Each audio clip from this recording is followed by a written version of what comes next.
Madam చెప్పండి, సిజేపీ పార్టీకి support చేస్తూ మీరు ఇక్కడ ధర్నా చేపట్టడానికి మెయిన్ కారణాలు ఏంటి? చూడండి, నా పోస్టర్ లో నేను ఏం చెప్తున్నానంటే, we want leaders, neat leaders కాదు, నీట్ లీడర్స్ కావాలి. నీట్ లీడర్స్ అంటే ఎవరు? తన దేశానికి బాధ్యత తీసుకునేవాళ్ళు, ఏదన్నా తప్పు జరిగితే రెస్పాన్స్ ఇచ్చేవాడు, స్పందన ఇచ్చేవాడు లీడర్. అతను లీక్ లీడర్ ఎవరంటే ఈ ధర్మేంద్ర ప్రధాన్ లాంటి వాళ్ళు లీక్ లీడర్స్. లీక్లని సపోర్ట్ చేస్తూ ఒక్కసారి కాదు, కొన్ని సంవత్సరాలుగా జరుగుతున్న ఇవి లీక్స్ జరిగి ఎంతమంది విద్యార్థులు సూసైడ్ చేసుకున్నారు అన్నా కూడా ఏ మనసులో ద్రవించకుండా, అలాగే ఏ చలనం లేకుండా ప్రధానమంత్రి కానివ్వండి, విద్యాశాఖ మంత్రి కానివ్వండి, ఈ రోజు వరకు ఏమి స్పందన, అవి బాధ్యత తీసుకోవట్లేదు. కనీసం బాధ్యత తీసుకోవాలి. ఏదన్నా తప్పు జరిగిందంటే ఆ మంత్రిత్వ శాఖకి సంబంధించిన అతిపెద్ద మనిషితే బాధ్యత అవుతుంది. కానీ ఆయన ఎందుకు మాట్లాడు? ఆయన ఎందుకు దిగిరాడు? ఆయన్ని రాజీనామా చేయమని ఈయన ఎందుకు అడగడు ప్రధానమంత్రి? ఏంటిది? ఇలా మాట్లాడే వాళ్ళు కాక్రోచెస్ అవుతారా? అంటే ఇక్కడ ముఖ్యంగా ధర్మేంద్ర ప్రధాన్ రిజైన్ చేయాలని చెప్పేసి ఇక్కడ చాలా మంది ధర్నా చేపట్టారు కదా, ఒకవేళ రిజైన్ చేయకపోతే మీ స్పందన ఏంటి? నా ఉద్దేశంలో ఈ కాక్రోచ్ జనతా పార్టీ ఏదైతే తీసుకోవాలనుకుంటుందో మేము అన్నిటికీ సపోర్ట్ చేస్తాం. మనం ఇంకా ఎక్కువ పెద్ద సంఖ్యలో ఇదంతా చాలా వరకు ఎలా చూస్తున్నారంటే కేవలం జెన్సీ విద్యార్థుల సమస్య, మన సమస్య కాదు అని చూస్తున్నారు ప్రతి ఒక్కళ్ళు. అందరూ ఏకమవ్వాలి, అందరూ కూడా మాట్లాడాలి. మీకు స్టూడెంట్స్ కాకపోతే మాట్లాడకపోవడం అలా కాదు. ఇది విద్యాశాఖలో జరుగుతుంది, హెల్త్ లో కూడా జరుగుతుంది, ప్రతి చోట జరుగుతుంది. సో మనందరం నోరెత్తుతాం, మాట్లాడుతాం, పీస్ఫుల్ గానే అడుగుతున్నాం, ప్రొటెస్ట్ చేస్తున్నాం, ఇంకా ఇంకా అడుగుతూనే ఉంటాం. ఇది రాష్ట్ర వ్యాప్తంగానే కాదు, దేశ వ్యాప్తంగా జరుగుతుంది కదా, మరి ఒక మార్పు అనేది వస్తుందంటారా?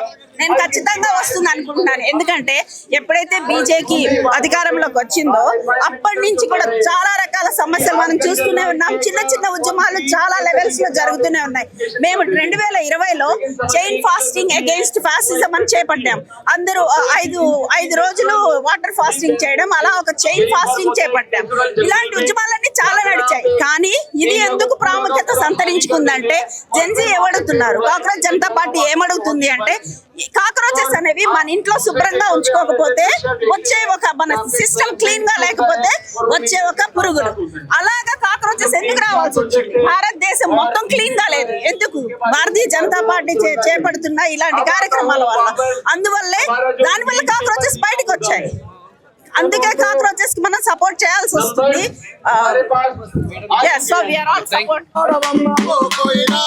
మా బిడ్డల బతుకంతా, మా బిడ్డల బతుకంతా రోడ్డు పాలు అయ్యిందే. జిమ్మేదారి కోయిల నా నోట పాట పాడ, జిమ్మేదారి కోయిల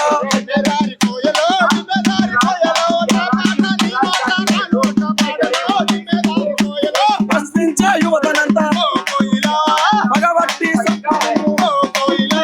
ప్రశ్నించే యువతనంతా విద్యార్థి బిడ్డలంతా రోడ్డు పాలు అయితే 5 బిడ్డలైతే ఆత్మ బలిదానం 5 బిడ్డలైతే ఆత్మ బలిదానం సాధించుకున్న తెలంగాణ గడ్డ పోరాటాల కట్టలే జిమ్మేదారి కోయిల.